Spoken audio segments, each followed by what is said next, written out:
Hello students. तो आज के लेक्चर के अंदर हम देखने वाले हैं कि पाइपलाइन प्री प्रोसेसर प्रोसेसर और सीआईएससी क्या होता है। तो असेंबली लैंग्वेज के अंदर हमें पढ़ना था कि प्रोसेसर के अंदर एग्जैक्टली कौन कौन सी चीज़ों की ज़रूरत पड़ती है और किस तरीके से वर्क करता है और उसके अंदर किस तरीके का आर्किटेक्चर होता है जिसकी मदद से वो इंस्ट्रक्शन को रीड कर सकता है या फिर रीड करने के बाद उसको किस तरीके से बीच में प्रोसेस करेगा और हमें आउटपुट देगा। तो ये समझने से पहले हम हमारा जो लास्ट लेक्चर था उसका भी थोड़ा रिवीजन कर लेते हैं, ठीक है। तो लास्ट लेक्चर के अंदर हमने क्या पढ़ा था कि रजिस्टर और फ्लेक्स के बारे में हमने पढ़ा था कि इंस्ट्रक्शन क्या होती है, ठीक है। इंस्ट्रक्शन के कितने तरीके के टाइप्स होते हैं और जो भी इंस्ट्रक्शन रहती है उसका फ्लो किस तरीके से होता है, ठीक है। उसकी आर्किटेक्चर किस तरीके से होती है, इंस्ट्रक्शन किस तरीके से कंप्यूटर के अंदर वो फैच करता है, डिकोड करता है, वो सारी चीज़ें हमने पढ़ी थी। उसको स्टोर करने के लिए रजिस्टर या फिर अलग अलग टाइप के एरिथमेटिक कैलकुलेशन और कंट्रोल यूनिट की हमें ज़रूरत पड़ी थी, ठीक है। तो लास्ट लेक्चर के अंदर हमने ये सारी चीज़ें समझी थी। अगर आपको अच्छे से जानना है तो प्रीवियस लेक्चर भी आप उसको रीड कर सकते हो, रिवाइज कर सकते हो, उसके बाद ही इसी लेक्चर को रिवाइज करना ताकि इसके अंदर आपको और भी ज़्यादा समझ में आए, ठीक है। तो स्टार्ट करते हैं कि पाइपलाइन प्रोसेसर क्या होता है एग्जैक्टली, ठीक है। तो फर्स्ट ऑफ ऑल तो यहाँ पे लिखा है कि पाइपलाइन एग्जैक्टली होती क्या है, ठीक है। तो व्हाट इज पाइपलाइनिंग। तो फर्स्ट ऑफ ऑल यहाँ पे बताया गया है कि pipeline is the process of accumulating instruction from the processor through a pipeline, ठीक है। मतलब जब भी हमारा डेटा हम जो भी इंस्ट्रक्शन देते हैं, ठीक है, वो इंस्ट्रक्शन को फैच करने के बाद सारा डेटा पहले वो इकट्ठा करता है, मतलब वो एक्यूमुलेट उस प्रोसेस को एक्यूमुलेट करेगा कि उसके अंदर कौन कौन से इंस्ट्रक्शन एक साथ आई है, ठीक है। वो जो भी इंस्ट्रक्शन आई है वो कहाँ पे भेज देगा कि पाइपलाइन नाम की एक आर्किटेक्चर रहेगा, मतलब सिस्टम रहेगी, उसके अंदर वो इंस्ट्रक्शन को भेज देगा और वहां पे वो चेक करेगा कि किस तरीके की कैलकुलेशन उसको करनी है, ठीक है। तो उसके लिए भी यहाँ पे दो अलग अलग तरीके के सीआईएससी और आईआईएससी तरीके के दो अलग अलग आर्किटेक्चर दिए गए जिसकी मदद से वो कैलकुलेशन पूरा करता है, इंस्ट्रक्शन को रीड करता है, ठीक है। फिर है कि it allows storing and execute instruction in an orderly process, ठीक है। मतलब जो भी उसके पास इंस्ट्रक्शन आई है उसको स्टोर करेगा और उसको एग्जीक्यूट करने के लिए किस फॉर्म में वो इंस्ट्रक्शन को एग्जीक्यूट करेगा कि जिस तरीके से जिस ऑर्डर में उसके पास इंस्ट्रक्शन आई है उसी ऑर्डर में उस इंस्ट्रक्शन को वो रीड करेगा। फिर है कि it is also known as pipeline process, मतलब ये प्रोसेस जो सारी हमने 3 लाइन ऊपर पढ़ी है उस प्रोसेस को यहाँ पे बोला जाता है पाइपलाइन प्रोसेस से। मतलब जो भी इंस्ट्रक्शन उसको दी जाएगी उसको एक मैनर्स के अंदर एक आर्किटेक्चर के अंदर रखा जाएगा जिसके अंदर से वो ऑर्डरली परफॉर्म होगी। जो भी इंस्ट्रक्शन आई है वो छोड़ नहीं देगा, अगर उसके पास पुरानी इंस्ट्रक्शन वो रीड कर रहा है तो उसके बाद की जो इंस्ट्रक्शन उसको वेटिंग मोड में डाल देगा ताकि उसकी जब बारी आएगी तभी उसको वो प्रोसेस करेगा। तो इसको जितनी भी इंस्ट्रक्शन वो प्रोसेसर को हम दे रहे हैं, यूजर दे रहा है या फिर क्लाइंट दे रहा है, उसको एक्सेस करने के लिए यहाँ पे पाइपलाइन की आर्किटेक्चर होती है, उसकी प्रोसेस भी रहती है। तो ये चीजें आपको समझ में आएगी। तो इसकी डेफिनेशन थी पाइपलाइन की। उसके बाद ये जो नीचे लिखा है वो वापिस यहीं पे रीड हो रहा है, ठीक है। तो उसकी प्रोसेस के अंदर वो हम सारी चीजें पढ़ेंगे, ठीक है। जो भी मैंने यहाँ पे आपको बताया, ठीक है, 3 लाइन के अलावा बाकी जितनी भी लाइन यहाँ पे लिखी हुई सारी चीजें यहाँ पर भी सेम प्रोसेस के अंदर दी गई है। प्रोसेस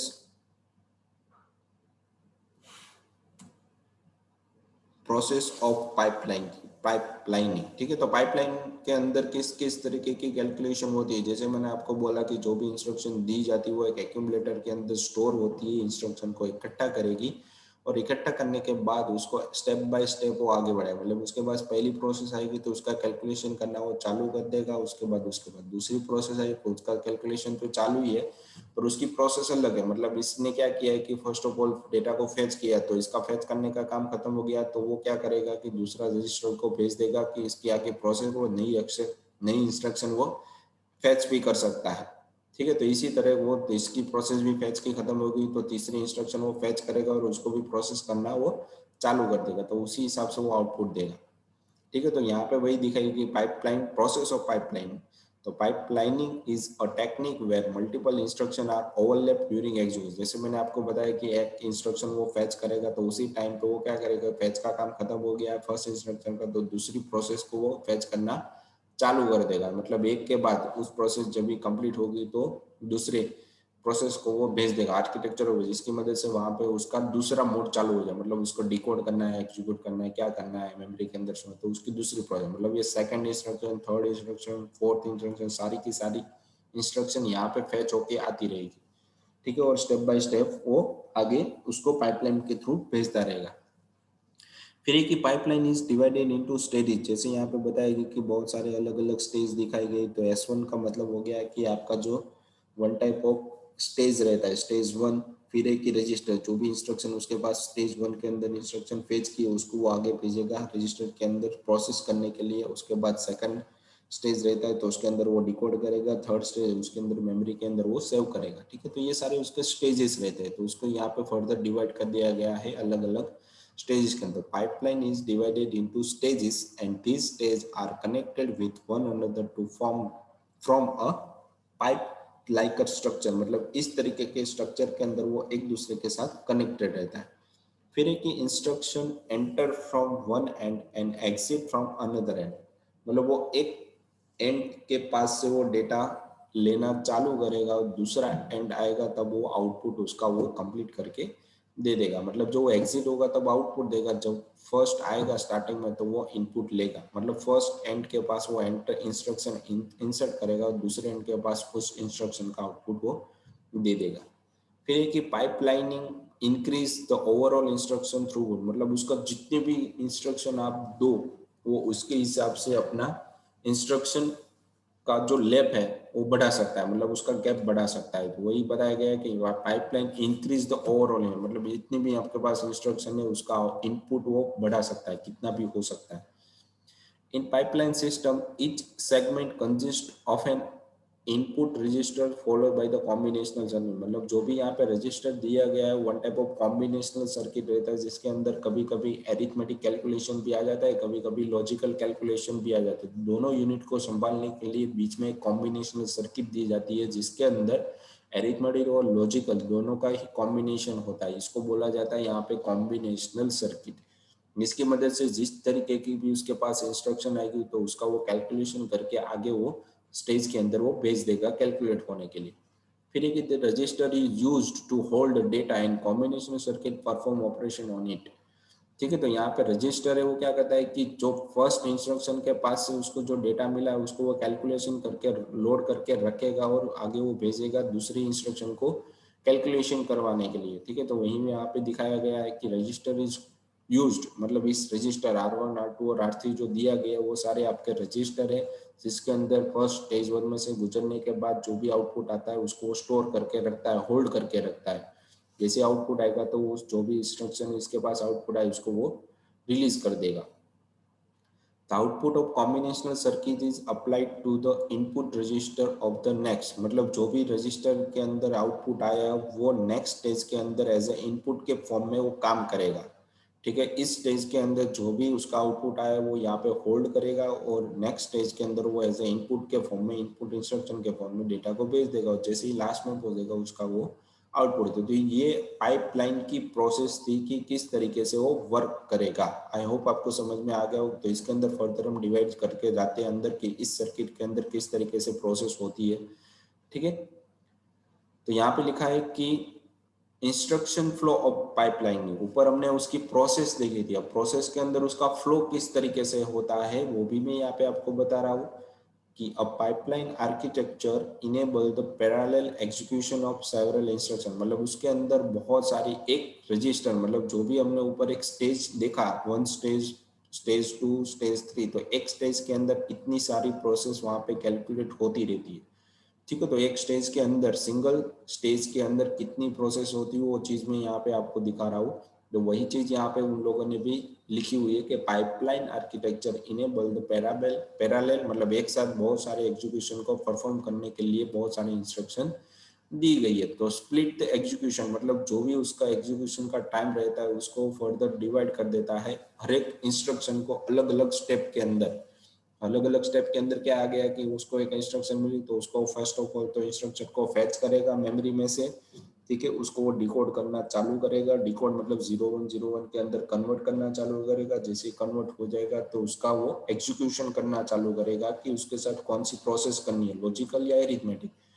उसका जो भी आउटपुट आएगा उसको एक मेमोरी के अंदर रखेगा और मेमोरी के अंदर रखने के बाद हमारा जो आउटपुट है वहां पे वो मुझे भेज देगा। तो इस तरीके से एक स्टेज के अंदर भी प्रोसेस रहती है और सेकंड रजिस्टर के मतलब सेकंड स्टेज के पास वो डेटा को भेजेगा। तो each step perform elementary operation, मतलब अलग तरीके से ऑपरेशन को परफॉर्म करता है। Each step is associated to a specific part of hardware, मतलब जो हर एक स्टेप है वो अलग अलग तरीके के हार्डवेयर के साथ कनेक्टेड रहता है। All part of hardware work in parallel, मतलब जितने भी यहाँ पे हार्डवेयर दी गई वो एक साथ पैरेलली वर्क करते हैं कि उसके साथ जो भी इंस्ट्रक्शन दी गई है उसको वो कैलकुलेशन करते रहते हैं एक साथ। तो इसका ये फ्लो था कि पाइपलाइन के अंदर, प्रोसेस के अंदर जो भी उसकी वर्क रहती है हर एक स्टेज के अंदर उसके साथ वो किस तरीके से कैलकुलेशन करेगा। ठीक है, तो उसका ये फ्लो दिया गया था। तो उसके लिए fetch, decode, execution, memory and writable, तो इतनी चीजों की हर एक स्टेज के अंदर जरूरत पड़ती है और जो भी प्रोसेस रहती है वो एक साथ चलती रहती है। मतलब बहुत सारी इंस्ट्रक्शन आपने दी है एक साथ, तो वो एक साथ सारी प्रोसेस को पैरेलल चालू कर देगा और जो भी कैलकुलेशन आएगा उसको मेमोरी के अंदर, मतलब हर एक मेमोरी के अंदर इस तरीके की प्रोसेस होगी। ठीक है, तो किस तरीके से वो कैलकुलेशन करेगा तो उसका भी डायग्राम यहाँ पे उसके बाद दिया गया है कि फ्लो ऑफ पाइपलाइनिंग, मतलब उसके लिए उसके पास कमांड रहते हैं, उसे बोलते हैं यहाँ पे असेंबली लैंग्वेज। असेंबली लैंग्वेज के पास इसी तरीके के शॉर्ट कोड बने रहते हैं जिसकी मदद से उसको कब क्या करना है वो उसको समझ में आता है। सब का मतलब क्या हो जाता है, नोट का मतलब ऐड, जंप, सब, ऐड। ठीक है, तो ये सारी चीजें असेंबली लैंग्वेज, मतलब हार्डवेयर को समझाने के लिए ये कोड लिखा जाए, मतलब असेंबली लैंग्वेज लिखी जाती है। यहाँ पे लिखा है कि इंस्ट्रक्शन सीक्वेंस, मतलब कौन सी इंस्ट्रक्शन उसको देनी है, कौन सी इंस्ट्रक्शन उसके पास से काम करवाना है, तो वो इंस्ट्रक्शन उसको दी जाती है। और यहाँ पे लिखा है कि पाइपलाइन टाइमलाइन, किस टाइम पे उस प्रोसेस को वो कंप्लीट करेगा या कौन सी प्रोसेस उसके पास चल रही है वो दिखाया गया है। ठीक है, तो यहाँ पे मैं एक्सप्लेन कर रहा हूँ आपको उसकी सबकी कि अगर उसने सब नाम की इंस्ट्रक्शन दी है तो फर्स्ट ऑफ ऑल वो इंस्ट्रक्शन को फैच करेगा। फैच करने के बाद सेकंड, मतलब उसका जो माइक्रो सेकंड आएगा सेकंड, तो उसके अंदर वो फर्स्ट इंस्ट्रक्शन को डिकोड करेगा और वो सेकंड इंस्ट्रक्शन को भी फैच करेगा। ठीक है, फिर उसके बाद जो फर्स्ट इंस्ट्रक्शन थी उसको एग्जीक्यूट करना चालू करेगा या और दूसरी इंस्ट्रक्शन उसको डिकोड करना चालू करेगा और उसको क्या करेगा, थर्ड इंस्ट्रक्शन भी एक्सेप्ट कर लेगा। तो ये पैरेलल चालू हो गई उसका काम, मतलब एक साथ वो बहुत सारे, ये जो आपकी टाइमलाइन थी उसके साथ वो एक साथ बहुत सारा टास्क परफॉर्म भी कर रहा है और कैलकुलेशन भी करते जा रहा है। तो लास्ट में जैसे जैसे मेमोरी कोड के अंदर वो डेटा रखते जाएगा तो राइट होते जाएगा और आउटपुट आते जाएगा। ठीक है, तो इस तरीके से फर्दर वो कैलकुलेशन, मतलब एक टाइम पीरियड होता है, जो टाइम पीरियड खत्म होने के बाद वो पूरी साइकिल को रिपीट करता है, जो भी इंस्ट्रक्शन लास्ट में बची रहती है वो वहीं से ही स्टार्ट करता है। ठीक है, तो इस तरीके का पाइपलाइनिंग का एक प्रोसेस रहती है, फ्लो रहता है। ठीक है, तो किस तरीके से वो इंस्ट्रक्शन उसको पढ़नी है वो, तो ये था पाइपलाइनिंग। ठीक है, तो उसके बाद जो पाइपलाइन हम यहाँ पे पढ़ रहे हैं तो उसके अंदर भी एक आर्किटेक्चर रहता है कि CISC और RISC, दो अलग अलग तरीके के आर्किटेक्चर रहते हैं। जितने भी हमारे प्रोसेसर रहते हैं कि i7, i5, i3, Intel, core to due, जो भी हमारे प्रोसेसर या फिर हमारी मेमोरी, जो हमारी फोन है, फोन के अंदर भी हमारे प्रोसेसर को जरूरत पड़ती है। तो प्रोसेसर के अंदर भी उन लोगों ने दो ही तरीके का आर्किटेक्चर वहां पे अप्लाई होता है, एक तो CISC होता है और एक RISC होता है। दोनों को हम इसी लेक्चर के अंदर, RISC को नहीं, समथिंग हम CISC को इसी लेक्चर के अंदर डिटेल में पढ़ने वाले हैं। ठीक है, तो स्टार्ट करते हैं कि CISC, तो ये हमारा वन टाइप ऑफ पाइपलाइनिंग था। पाइपलाइन के अंदर किस तरीके से प्रोसेस होती है वो मैंने आपको यहाँ पे बता दी। ठीक है, अब हम पढ़ेंगे कि CISC उसके अंदर कौन सा आर्किटेक्चर यूज किया जाता है। तो फर्स्ट ऑफ ऑल वो समझना रहता है कि CISC है क्या। ठीक है, तो उसके लिए यहाँ पे लिखा है कि CISC मतलब stand for complex instruction set computing. मगर अगर उसको प्रोसेसर हमारा जो है या फिर हमारी जो पाइपलाइनिंग है उसको बहुत कॉम्प्लेक्स इंस्ट्रक्शन दी गई होगी तो किस तरीके से कैलकुलेट करेगा। ठीक है, तो वो चीज CISC के अंदर आर्किटेक्चर के अंदर दी गई है। तो CISC का फुल फॉर्म भी हो जाता है कि कॉम्प्लेक्स इंस्ट्रक्शन सेट कंप्यूटिंग, मतलब कितनी भी कॉम्प्लेक्स इंस्ट्रक्शन दी जाती है वो उसको सेट के फॉर्म में कैलकुलेट करेगा। फिर एक this is type of micro processor design, मतलब माइक्रो प्रोसेसर किस तरीके से डिजाइन किया जाता है, उसके अंदर कौन सा आर्किटेक्चर रहता है वो यहाँ पे दिया जाता है। उसके अंदर CISC का आर्किटेक्चर रहता है, मतलब इंस्ट्रक्शन को पढ़ने के लिए कौन सा आर्किटेक्चर यूज करेगा, CISC। ठीक है, इसके बारे में डिटेल में आपको जानना है तो आप नेट पर भी फाइंड कर सकते हो कि बहुत ही डीपली दिया गया है, बहुत ही बड़ी बड़ी थियरी किस तरीके से आया है, किसने फाइंड किया है, किस तरीके से उसने फाइंड किया है, तो वो बहुत ही डीपली दिया गया है। तो यहाँ पे मैं आपको CISC होता क्या है, कहाँ पे यूज होता है, आर्किटेक्चर किस तरीके से होता है, वही चीज हम यहाँ पे समझने वाले हैं। ठीक है, तो CISC मतलब कॉम्प्लेक्स इंस्ट्रक्शन सेट कंप्यूटिंग। ठीक है, तो क्या होता है कि माइक्रो प्रोसेसर के अंदर अंदर उसका आर्किटेक्चर डिजाइन करके रखा जाता है। तो CISC architecture contain a large set of computer instruction, मतलब बहुत सारे इंस्ट्रक्शन को सेट करने के लिए उसके अंदर पहले से ही बहुत सारे हार्डवेयर रखे जाते हैं। That range from very simple to very complex and specialized, मतलब वो किसी भी तरीके की इंस्ट्रक्शन उसके पास आएगी, अगर वो सिंपल होगी, कॉम्प्लेक्स होगी या फिर स्पेशलाइज होगी, तो तीनों तरीके की इंस्ट्रक्शन को एक साथ हैंडल कर सकता है। तो इस तरीके का CISC का आर्किटेक्चर बनाया गया है। तो the design was intended to complex computer complex instruction in a most efficient way, मतलब बहुत ही इजी तरीके से कम टाइम के अंदर, अगर वो सिंपल होगा तो भी इजी उसी टाइम पे हमें कैलकुलेट करके देगा, अगर वो कॉम्प्लेक्स है इंस्ट्रक्शन तो भी मुझे उसी टाइम पे, मतलब बहुत ही इफिशिएंटली उसको बनाया गया है। It was later found that many small short instruction could compute complex instruction more efficiently, मतलब इसको CISC का जो भी आर्किटेक्चर है उसको बाद में अलग अलग जो भी उसको डिवाइस बनाने देती है उसके अंदर भी उसको अप्लाई करने के लिए रखा जाता है। तो CISC का ये प्रोसेस थी, ये डेफिनेशन थी। उसके बाद हम पढ़ेंगे कि उसकी प्रोसेस क्या है। ठीक है, तो उसकी प्रोसेस क्या है, तो यहाँ पे बताया गया the CISC processor is to minimize the program size by reducing the number of instruction in a program, मतलब CISC का मेन यूज क्या है, तो CISC processor one type of जो हम बोलते हैं कि हमारा कौन सा प्रोसेसर है i7 i5 i7, तो उसके अंदर इस तरीके का आर्किटेक्चर, उसका काम क्या रहता है, तो मिनिमाइज द प्रोग्राम साइज, मतलब प्रोग्राम की जो भी साइज है उसको कम करता है, रिड्यूसिंग द नंबर ऑफ, मतलब जितनी भी उसके पास इंस्ट्रक्शन दी जाती है उसको वो कम कर देता है।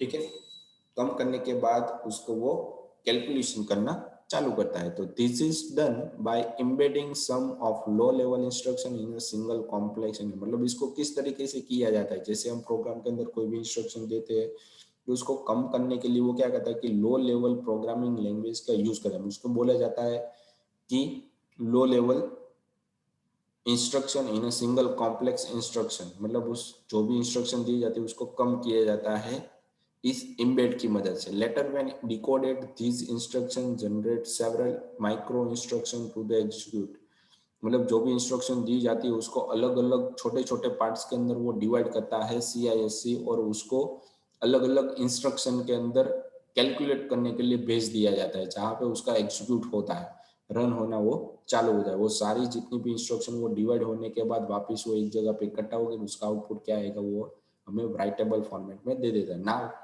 if a program or software is getting a simplified, then the hardware has to get on work and must be able to perform the complex task। ठीक है, अगर किसी भी तरीके के प्रोग्राम या सॉफ्टवेयर को सिंप्लीफाई बनाया गया है तो हार्डवेयर को उसके हिसाब से ही परफॉर्म करना पड़ेगा। That's why CISC processor has complex hardware, मतलब इसीलिए किसी भी तरीके का सॉफ्टवेयर या हार्डवेयर होगा तो वो CISC इजीली उसको परफॉर्म करवा सकता है। मतलब CISC इस तरीके का कॉम्प्लेक्स हार्डवेयर बनाया गया है जिसके अंदर कोई भी इंस्ट्रक्शन आप दोगे तो इजीली परफॉर्म करेगा। The block of diagram CISC और गिवन बिलो, मतलब उसका जो डायग्राम वो नीचे दिया गया है कि उसके अंदर किस किस तरीके से वर्कआउट होगा। तो फर्स्ट ऑफ ऑल यहाँ पे दिया गया है कि यहाँ से हम चालू करेंगे कि माइक्रो प्रोग्राम कंट्रोल यूनिट, मतलब जितनी भी इंस्ट्रक्शन आ रही है तो वो कहाँ पे आएगी, फर्स्ट ऑफ ऑल तो माइक्रो प्रोग्राम कंट्रोल यूनिट के पास आएगी। वो कंट्रोल यूनिट के पास भेजेगा कि किस तरीके की कैलकुलेशन उसके करनी है, जो भी इंस्ट्रक्शन मिली है उसका पाथ कहाँ से, उसको स्टोर करने कहाँ पे करना है, फिर मेमोरी के अंदर वो भेजेगा। ठीक है। तो दोनों तरीके से वाइस वर्सा डेटा आप भेज सकते हो। तो ये CISC का आर्किटेक्चर था, कॉम्प्लेक्स इंस्ट्रक्शन सेट कंप्यूटिंग। ठीक है। तो इसकी एक्सप्लेनेशन यहाँ पे आपको दी गई है कि micro program control unit that uses a series of micro instruction. जैसे मैंने आपको बोला कि माइक्रो कंट्रोलर, माइक्रो प्रोग्राम वो बहुत सारे इंस्ट्रक्शन को एक साथ वो इकट्ठा करेगा। Then micro program store in a control memory, मतलब जितने भी इंस्ट्रक्शन है वो माइक्रो कंट्रोल मेमोरी के अंदर स्टोर करके रखेगा। Then micro program control unit and generate a control signal, मतलब वो आगे मैसेज भेजेगा कि मेरे पास इतनी इंस्ट्रक्शन आई तो उसका क्या करना है, आगे फर्दर उसको किस तरीके से प्रोसेस करना है।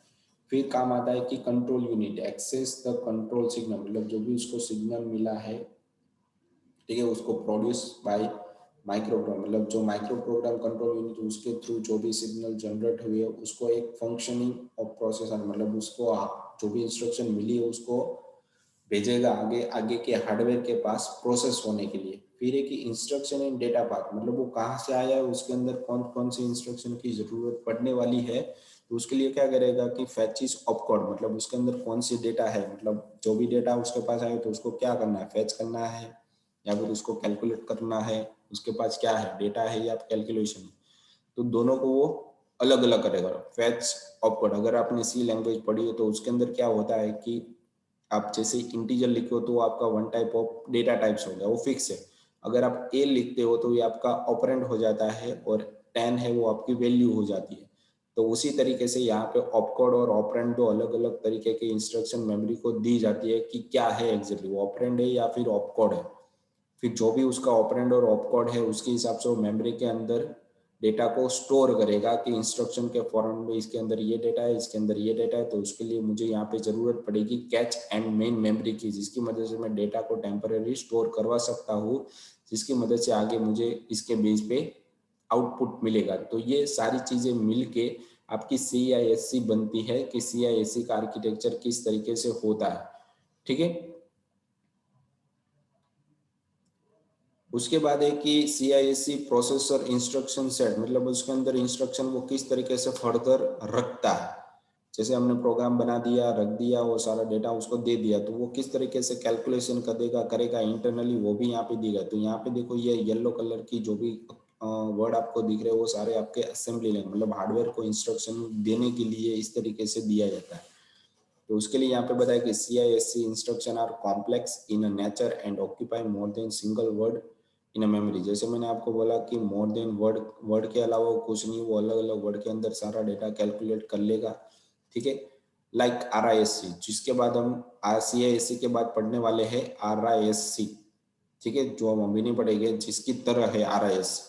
ठीक है। तो like RISC uses load and store, मतलब जो भी इंस्ट्रक्शन मिलेगी उसको ऑपकोड या ऑपरेंड के अंदर कन्वर्ट करेगा और उसको स्टोर करना है या फिर लोड कराना है तो वो CISC के थ्रू, RISC के थ्रू डेटा को एक्सेस करेगा।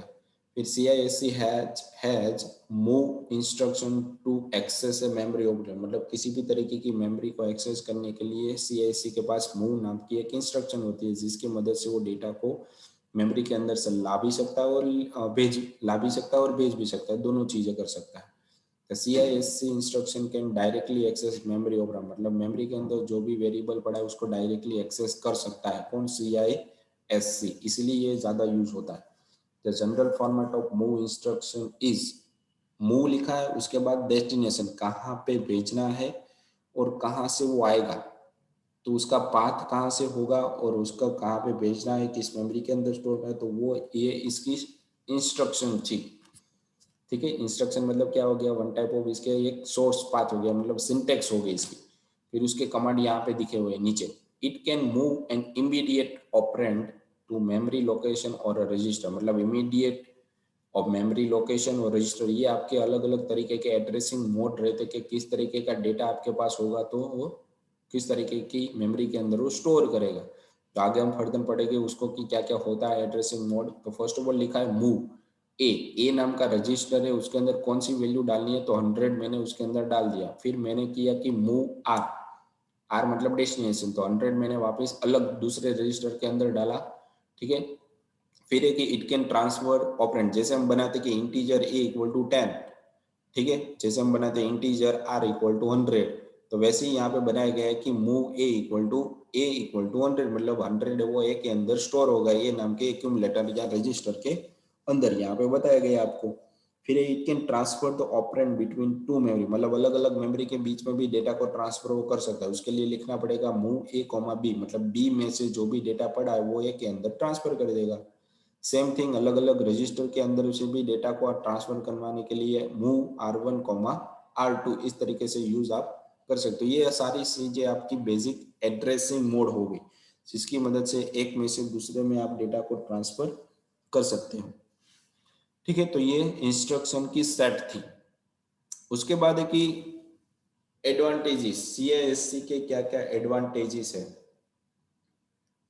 ठीक है, तो फर्स्ट ऑफ ऑल यहाँ पे दिया है the code size is comparatively shorter which minimize the memory requirement, मतलब मेमोरी के अंदर बहुत ही कम डेटा स्टोर करवाने के लिए असेंबली लैंग्वेज मतलब CISC का बहुत ही ज्यादा यूज होता है, मतलब कोड को आप कम कर सकते हो। Execution of single instruction accomplish several low level task, मतलब जो भी सिंगल इंस्ट्रक्शन दी है उसको करने के लिए बहुत सारे अलग अलग टास्क परफॉर्म करने पड़ते हैं। Complex in addressing mode make a memory access flexible, मतलब जो भी कॉम्प्लेक्स एड्रेसिंग मोड है उसको वो फ्लेक्सिबल इजीली बना देता है। CISC instruction can directly access memory, मतलब मेमोरी के अंदर जो भी डेटा पड़ा है डेटा उसको डायरेक्टली एक्सेस CISC कर सकता है। तो ये सारे इसके एडवांटेजेस हो गए। अब उसके डिसएडवांटेज क्या है, तो जो size code is minimize but it require several clock cycle, मतलब बहुत सारी उसको प्रोसेस से गुजरना पड़ता है। टू एग्जीक्यूट अ सिंगल, एक इंस्ट्रक्शन को रन करने के लिए बहुत सारी इंस्ट्रक्शन रन करवानी पड़ती है, जिसकी मदद से रिड्यूस द ओवरऑल परफॉर्मेंस, मतलब परफॉर्मेंस तो लो हो जाता है पर उसकी काम ज्यादा बढ़ जाता है। Implementing pipelining for CISC instruction is a bit complicated, मतलब CISC के अंदर पाइपलाइन को इम्प्लीमेंट करना बहुत ही कॉम्प्लिकेट हो जाता है, मतलब उसका हार्डवेयर बहुत ही कॉम्प्लिकेटेड है। The hardware structure need to be more complex to simplify software implementation, मतलब सॉफ्टवेयर को बहुत इजीली बनाने के लिए, वहां पे काम इजी करने के लिए हार्डवेयर को बहुत ही कॉम्प्लेक्स आपको बनाना पड़ेगा। ये उसके सारे डिसएडवांटेजेस हो गए CISC के। ठीक है, तो RISC उसके बाद का जो टॉपिक है वो नेक्स्ट लेक्चर के अंदर पढ़ने वाले हैं। ठीक है, तो आज का लेक्चर यहाँ पे खत्म हो रहा है। जो आपके क्वेश्चन है वो आपको कंपलसरी आपकी जो एप्लीकेशन है उसके अंदर रखने, छोटे से क्वेश्चन ही है। ठीक है, तो आज के लेक्चर के लिए इतना ही था। Thank you.